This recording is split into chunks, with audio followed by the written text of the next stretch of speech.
अस्सलाम वालेकुम dear students. आज का जो हमारा टॉपिक है उसको हम कंटिन्यू करेंगे एसक्यू एक्टिविटीज़ से। लास्ट जो हमने टॉपिक डिस्कशन हमने ख़त्म की थी इसके ऊपर कि हमारे एसक्यू प्लान डॉक्यूमेंट के क्या क्या सेक्शंस होने चाहिए। तो उनसे आगे अब हम बात करते हैं जी एसक्यू एक्टिविटीज़ की। एसक्यू की एक्टिविटीज़ कौन कौन सी हो सकती हैं। Given below the list of SQA activities. Number one जी, creating and SQA management plan. उसको क्या करना है जी, एसक्यू मैनेजमेंट प्लान बनाना है। उसके अंदर क्या होगा, foremost activity includes laying down proper plan regarding how the SQA will carried out in your project, कि किस तरीके से आप SQA की एक्टिविटीज को परफॉर्म करोगे during your project. Along with that what SQA approach you are going to follow, कौन सी अप्रोचेस को फॉलो करोगे, जो मैंने अभी ऊपर बात की थी, कौन सी एक्टिविटीज, कौन सी अप्रोचेस, कौन से टूल्स को फॉलो करोगे। ठीक है, टेस्टिंग आपका प्लान क्या होगा। तो ये सारी की सारी जो चीजें हैं वो आपकी क्या है, SQA मैनेजमेंट प्लान का हिस्सा होती हैं। नंबर टू जो है, आप क्या करोगे, सेटिंग करोगे चेक पॉइंट्स की। चेक पॉइंट्स किस तरह से, the SQA team set up different check points according to the which it evaluate the quality of the project activities at each check point project stage, कि कौन कौन से आपके प्रोजेक्ट के चेक पॉइंट्स होंगे, यानी कौन कौन से आपके वो ऐसी स्टेजेस होंगी जहां पर आप उनको क्या कर सकोगे, आप उनको चेक कर सकोगे, वेरीफाई कर सकोगे। यानी कौन से ऐसे उसके पार्ट्स होंगे या कौन सी ऐसी स्टेजेस होंगी जहां पर आप अपनी उस एप्लीकेशन को जो है चेक चेक कर सकोगे। This ensures regular quality inspection and work as per the schedule. अगर आपने इसकी स्केजुलिंग नहीं की हुई और आप स्केजुलिंग से आप जो है डिफरेंट अपने अपने टाइम सेट करने की कोशिश करेंगे तो आप अपनी उस क्वालिटी को कभी भी अचीव नहीं कर पाएंगे। ठीक है, तो ये एक रेगुलर एक्टिविटी होती है और एज पर स्केड्यूल इसको फॉलो करना चाहिए। ठीक है, उसके बाद बात करते हैं जी तीसरी एक्टिविटी जो होगी वो क्या होगी, आपने सॉफ्टवेयर इंजीनियरिंग टेक्निक अप्लाई करनी है। वो कैसे, applying some software engineering techniques aids a software designer in achieving high quality specification. For gathering information, a designer may use techniques such as interviews and fast functional analysis system technique भी होती है, जिसको use करते हुए आप क्या करते हैं, आप अपने डिजाइनर से रिलेटेड जो है, डिजाइनिंग से रिलेटेड इंफॉर्मेशन को कलेक्ट करते हैं, उसके फंक्शनल एनालिसिस करते हैं। Later, based on the information gathered, the software designer can prepare the project estimation using techniques like WBS। जब आपके पास उसका बेसिक नहीं होगा, यानी उसकी बुनियादी रिक्वायरमेंट का ही आपको पता नहीं होगा, तब तक आप उसका WBS नहीं बना सकेंगे। तब तक आप उसकी कॉस्ट को भी सही तरीके से एस्टिमेट नहीं कर सकोगे, तब तक आप उसका SLOC भी फाइंड नहीं कर सकोगे, आप FP भी फाइंड नहीं कर सकोगे। ठीक है, तो इसलिए आपको जो है पहले उसकी बेसिक इंफॉर्मेशन जो है वो इन दो मेथड्स के थ्रू आप कलेक्ट करें, देन फिर आप बाकी सारे सारे टास्क परफॉर्म करें। उसके बाद ये executing formal technical review. Review में आपको पहले बड़ी डिटेल में बता चुका हूँ। And FTR is done to evaluate the quality and design of the prototype, के अब जो आपने उसके सैंपल डिजाइन किए हैं उस सैंपल को आपने रिव्यू करना है। In this process, a meeting is conducted with the technical staff to discuss regarding the actual quality requirements of the software and the design quality of the prototype. This activity help in detecting errors in the early phase। जब आप देखो पहले ही अपनी team को बिठा के, technical staff को बिठा के ये सारे मसले मसाइल पहले डिस्कस कर लोगे तो आपको अर्ली स्टेजेस पे ही उसके एरर्स का पता चल जाएगा। Of SDLC and reduce rework, तो आप बाद में जो आपने टाइम उसके ऊपर वेस्ट करना था वो टाइम आपका सेव हो जाएगा। फिर उसके बाद क्या होगा जी, उसके बाद आप having a multi testing strategy. By multi testing strategy we mean that one should not rely on any single testing approach. किसी एक अप्रोच के ऊपर भरोसा नहीं करना आपने। Instead multiple types of testing should be perform so that the software product can be tested well from all angles to ensure better quality। उसको हर angle से आपने जो है हर तरह की इनपुट देकर हर तरह की एप्लीकेशन से टेस्ट करने की कोशिश करनी है। Enforcing process adherence. This activity consists the need for process adhere during adherence during the software development process. The development process should also stick to the defined process procedure। जो आपने पहले procedures decide किए हैं उन्हीं के according ही जो है आपने उसका जो है आपने उसी processes को follow करना है। ठीक है, ना कि ये ना हो कि डिसीजन पहले कुछ और किया, प्लानिंग में कुछ और तय किया, बाद में कुछ और करने लग गए। ठीक है, तो this activity is blend of two sub activities. अब इसकी दो सब एक्टिविटीज कौन सी हैं, which are explain below in detail. Number one, product evaluation. This activity confirms that the software product is meeting the requirements। that were discovered in the project planning management plan. It ensures that the set standards for the project are followed correctly. अगर आप उस product की valuation कर रहे हैं तो आपको अंदाजा हो जाएगा कि उसके अंदर क्या क्या आपको जो है इश्यूज आ रहे हैं। उसके बाद उसकी कंटिन्यूसली आप उस प्रोसेस की मॉनिटरिंग करेंगे। वो प्रोसेसेस जो उस प्रोडक्ट को डेवलप करने में आपने जो है परफॉर्म करने हैं। This activity verify if the correct steps were taken during software development. This is done bye matching the actually taken steps against the documented steps कि जो आपने डॉक्यूमेंट में मेंशन किए थे क्या वो परफॉर्म कर रहे हैं आप या नहीं कर रहे। उसके बाद number 7 controlling change. Controlling change in this activity we use a mix of manual procedures and automated tools कि आपने देखना ये है कि उन दोनों में से मेरे लिए बेहतर कौन सा होगा। By validating the change request, evaluating the nature of the change and controlling the change। जब आप उसको जो है आपको उसमें तब्दीलियां करना जो है रिक्वायर्ड होती हैं तो फिर आप उन चेंजेस को अकोमोडेट करने के लिए आप कंट्रोल करते हो उन सारी की सारी चेंजेस को और मेंटेन करते हो अपने सारे के सारे फेजेस को। देन उसके बाद आप मेजर करते हैं चेंजेस इम्पैक्ट के, उसका इफेक्ट क्या इम्पैक्ट क्या होगा स्टेक होल्डर के ऊपर और मेरी टीम के ऊपर और मेरे जो है स्टेक अपना जो है कस्टमर के ऊपर, या उसको एंड यूजर भी कह सकते हैं आप। After this QA team should determine the impact of the change, यानी ये हम पहले भी डिस्कस किया कि आपने जो इसका इम्पैक्ट है उसका उस इम्पैक्ट को आपने मेजर करना है कि किस तरीके से उसका इम्पैक्ट पड़ता है आपके स्टेक होल्डर्स के ऊपर और आपके एंड यूजर्स के ऊपर या आपके प्रोजेक्ट टीम के ऊपर। उसके बाद नंबर 9 जी परफॉर्मिंग एक्सक्यू ऑडिट। फिर आपने ऑडिट करना है, उसका इंस्पेक्शन करनी है आपने। The entire actual SDLC process is followed by the comparing it against the established process. It also checks the whether reported by the team in the status reports were actually performed or not. This activity also expose any non-compliance issues। तो इस activity को perform करने के बाद आपको सारे के सारे इश्यूज का भी अंदाजा हो जाता है। देन आफ्टर दैट आप क्या करेंगे, मेंटेन करेंगे रिकॉर्ड्स को और रिपोर्ट्स को मेंटेन करोगे, रिव्यू रिपोर्ट्स इकट्ठी करोगे, चेंज रिक्वेस्ट डॉक्यूमेंटेशन बनाओगे। उसके बाद आप सारी की सारी इन रिपोर्ट्स को ऑडिट के अंदर फ्यूचर रेफरेंस के लिए यूज करोगे और ये आप अपने स्टेक होल्डर्स को भी देंगे ये सारी की सारी रिपोर्ट। ठीक है। अच्छा, उसके बाद जी मैनेज करेंगे गुड रिलेशंस। किस लिए? In fact it is very important to maintain harmony between the QA and the development team. ये ना हो कि आपस में उन दोनों का झगड़ा हो जाए, भी हम बनाए जा रहे हैं तुम गलतियां निकाले जा रहे हो। We often hear that testers and developers often feel superior to each other. This should be avoided as it can affect the overall project quality। तो ये बहुत इंपॉर्टेंट पॉइंट है। अच्छा, उसके बाद जी सॉफ्टवेयर क्वालिटी एश्योरेंस स्टैंडर्ड्स कौन कौन से हो सकते हैं। अभी मैंने थोड़ी देर पहले आपसे स्टैंडर्ड्स की बात की थी और मैंने आपको कहा था कि मैं आपको नेक्स्ट लेक्चर में बताऊंगा कि सॉफ्टवेयर क्वालिटी एश्योरेंस स्टैंडर्ड्स कौन कौन से। तो नंबर 1 जी some of the most popular standard आपका ISO 9000 standard. This standard is based on 7 quality management principles which help the organization to ensure that their products or services are aligned with the customer needs। वो कौन कौन सी है जी? सबसे पहला जी customer का focus होना चाहिए आपकी उस प्रोडक्ट के ऊपर। ये ना हो कि आपके कस्टमर का फोकस ही ना हो उस प्रोडक्ट के ऊपर। उसके अंदर आपकी लीडरशिप क्वालिटीज होनी चाहिए। उसके बाद आपका इंगेजमेंट ऑफ पीपल होने चाहिए। उसके बाद प्रोसेस अप्रोच होनी चाहिए, इंप्रूवमेंट्स होनी चाहिए, एविडेंस बेस्ड डिसीजन मेकिंग होनी चाहिए, रिलेशनशिप मैनेजमेंट होनी चाहिए। तो ये आपके पास क्वालिटी मैनेजमेंट प्रिंसिपल्स हैं।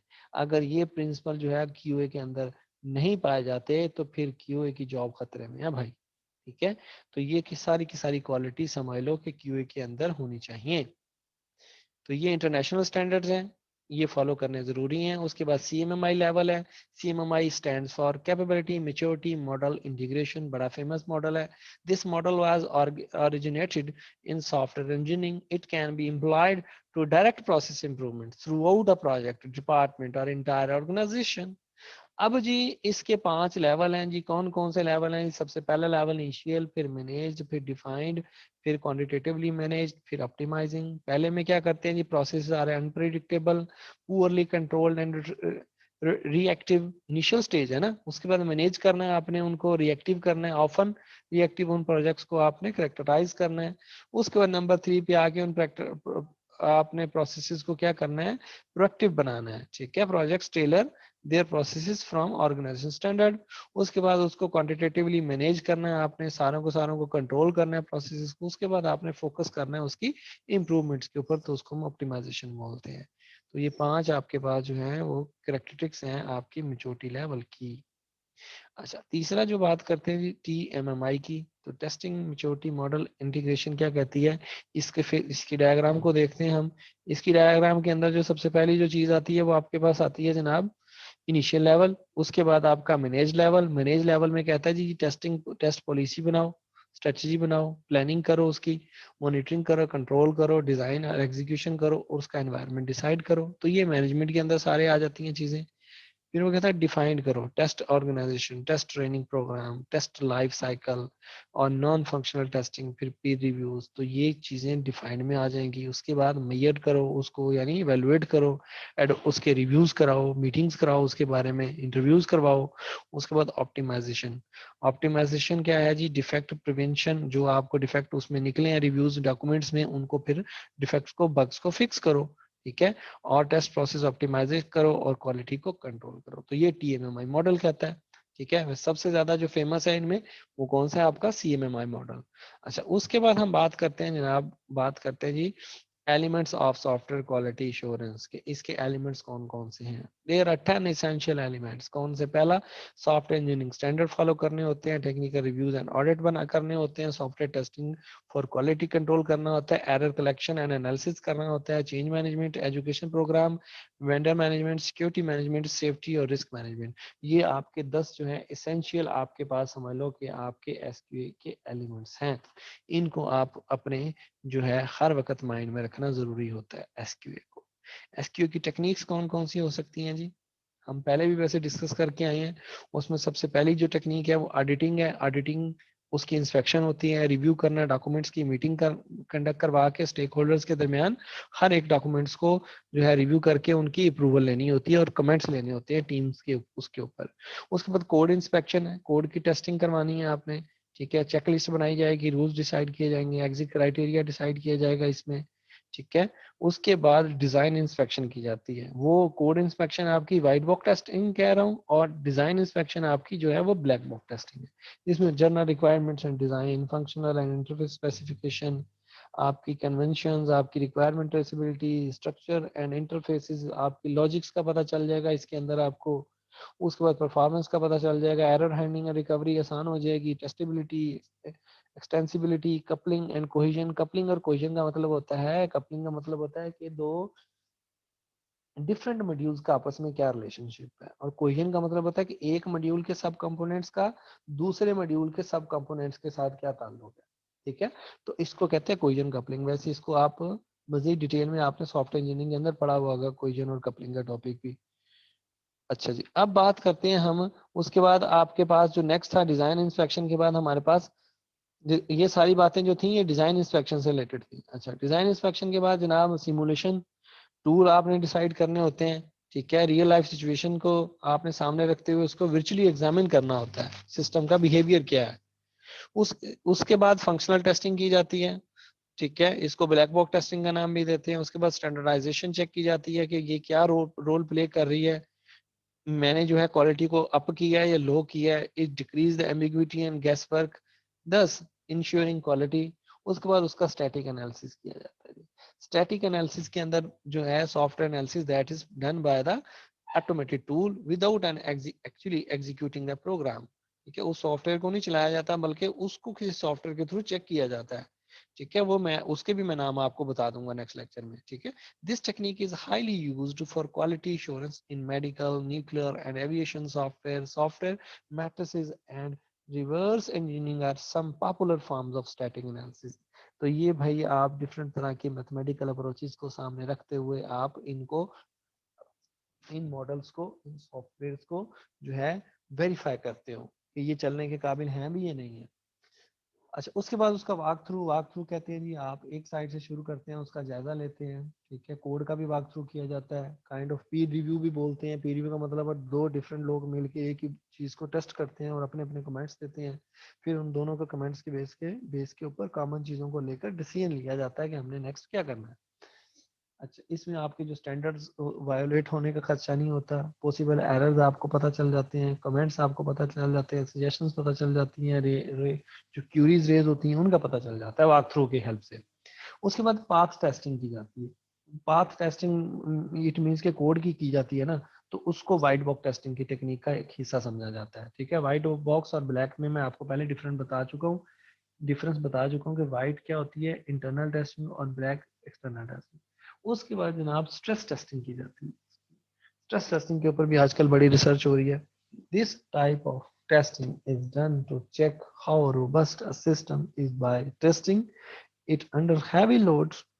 कितनी स्ट्रेस बर्दाश्त कर, कितना बल्क ऑफ डाटा वो अपने अंदर समो सकता है। ठीक है, कितना डाटा स्टोर कर सकता है, कितनी बड़ी इनपुट को सपोर्ट कर सकता है, कितनी जो है वो किस जो है कितनी तरह की इनपुट्स को वो जो है सपोर्ट कर सकता है बियॉन्ड नॉर्मल कंडीशंस। ठीक है, ये ना हो कि उस सिस्टम को जो है उससे इंटर जो है इररिलेटेड जो है आप इनपुट्स भी देने की कोशिश ना कर लें।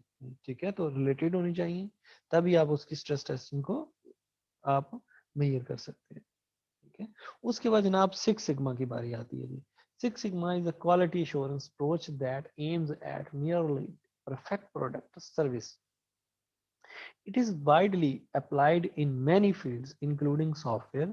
The main objective of Six Sigma is process improvements so that the produced software is 99.76% defect free. तो ये इतनी स्ट्रॉन्ग अप्रोच है कि इसके थ्रू आप सबसे ज्यादा एरर्स को जो है फाइंड आउट करते हैं। मार्केट में सिक्स सिग्मा की भी अच्छी डिमांड है, एक CMMI की और एक आपके सिक्स सिग्मा की। ठीक है जी। अच्छा, उसके बाद बात करते हैं जी डिफरेंस बिटवीन आपका किसका, क्वालिटी का। Difference between quality and quality श्योरेंस, यानी क्वालिटी कंट्रोल और क्वालिटी श्योरेंस का क्या डिफरेंस है। क्वालिटी कंट्रोल में हम क्या करते हैं जी ना, आप प्रोडक्ट को देखते हैं तो उसमें प्रोसेस को देखते हैं। एक कंट्रोल में प्रोडक्ट आएगी और एश्योरेंस में एक एक प्रोसेस को अश्योर किया जाएगा। और ये रिएक्टिव होती है, ये वो प्रोएक्टिव होती है। ये लाइन फंक्शंस होते हैं, वो स्टाफ फंक्शंस होते हैं। ये फील्ड फाइंड डिफेक्ट्स किए जाते हैं, उसमें प्रिवेंट किए जाते हैं डिफेक्ट्स। ठीक है, प्रिवेंट करने के बाद उनको जो है वो दूर किया जाता है। अच्छा, उसके बाद जनाब अगर इसका कंपैरिजन मैं कराऊं तो इसके अंदर इसकी एक्टिविटीज में वॉक थ्रू आता है, इसकी एक्टिविटीज में आपका क्वालिटी ऑडिट आता है। इसमें आपकी एक्टिविटी टेस्टिंग है, उसमें आपकी डिफाइनिंग प्रोसेस है कि कौन वो प्रोसेस से रिलेटेड है ना, सारी की सारी वो प्रोडक्ट से रिलेटेड है। इसमें आपकी इंस्पेक्शन होती है, इसमें टूल आइडेंटिफिकेशन एंड सिलेक्शन होती है, इसमें चेक पॉइंट रिव्यू होते हैं, इसमें trainings of quality standards and processes होते हैं। उसके बाद हम बात करते हैं जनाब the above activities are concerned with QA and QC of any product and not essentially software with respect to the software. QA becomes a SQA, ठीक है, और QC becomes software testing। तो अगर आप QA की बात करेंगे तो वो क्वालिटी इंश्योरेंस की तरफ चला जाएगा, और अगर आप QC की बात करेंगे तो वो सॉफ्टवेयर टेस्टिंग की बात की जा रही होगी। ठीक है, तो QC से आपको अंदाजा हो गया होगा कि आप क्या करते हैं, सॉफ्टवेयर की टेस्टिंग करते हैं और वो आप क्वालिटी को मेंटेन करते हैं। QA प्रोसेसेस की बात करें तो क्वालिटी की बात हो रही होगी, और सॉरी आपकी क्वालिटी इंश्योरेंस की बात हो रही होगी, और अगर आप प्रोडक्ट की बात करें तो फिर टेस्टिंग की बात हो रही होगी।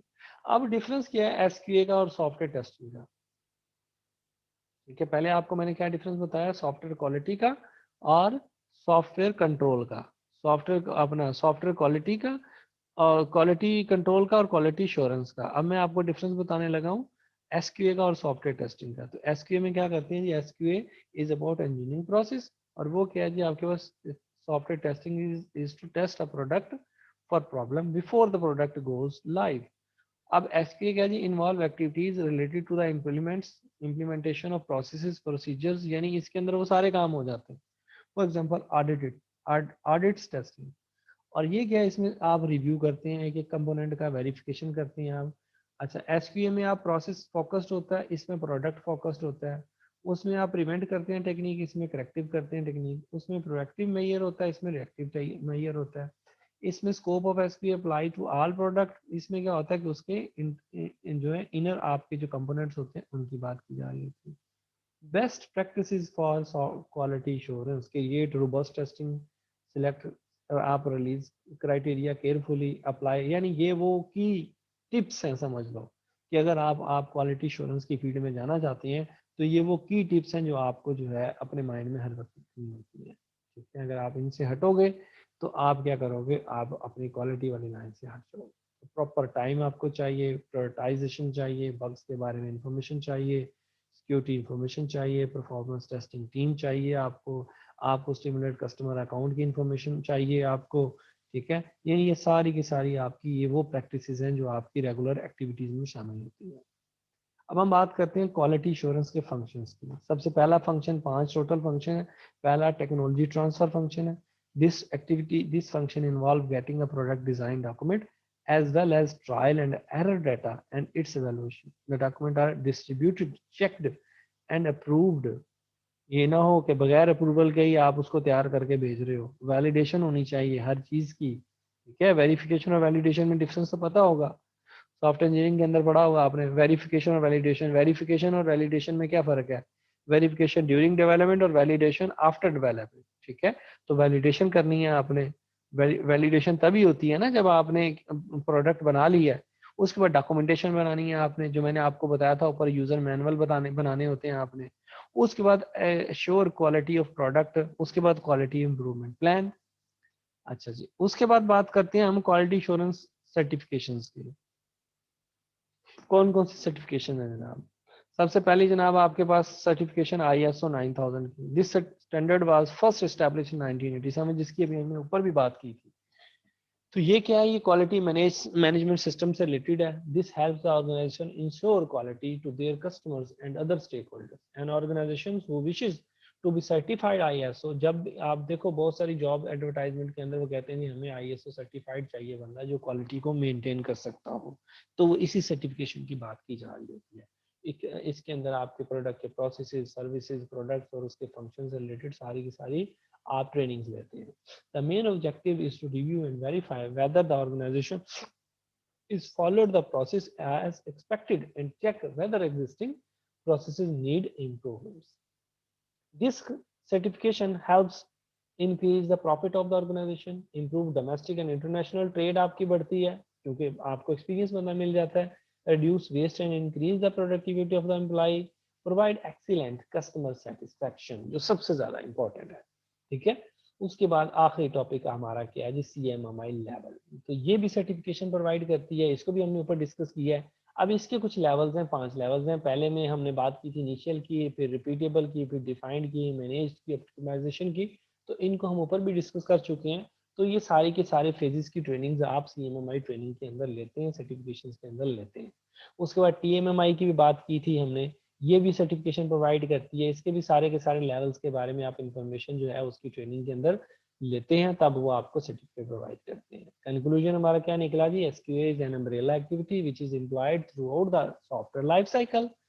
ठीक है, तो अगर आप इसको साथ साथ नहीं करेंगे तो लॉस में जाएंगे। Software quality SQA is very important for your software product और service to succeed in the market. Market में तभी रहेंगे ना जब कस्टमर सेटिस्फाइड होंगे and survive up to the customers expectations. There are various activities, standards and techniques और tools भी mention कर सकते हैं आप इसमें, that you need to follow to ensure to assure that the deliverable software of a high quality and align closely with the business need। ठीक है, किसी भी प्रोडक्ट को डिलीवर करने से पहले आपको इस चीज का अंदाजा लगाना जरूरी है। ठीक है जी, आज का टॉपिक हम यहाँ पर खत्म करते हैं। ओके, अल्लाह हाफिज, टेक केयर।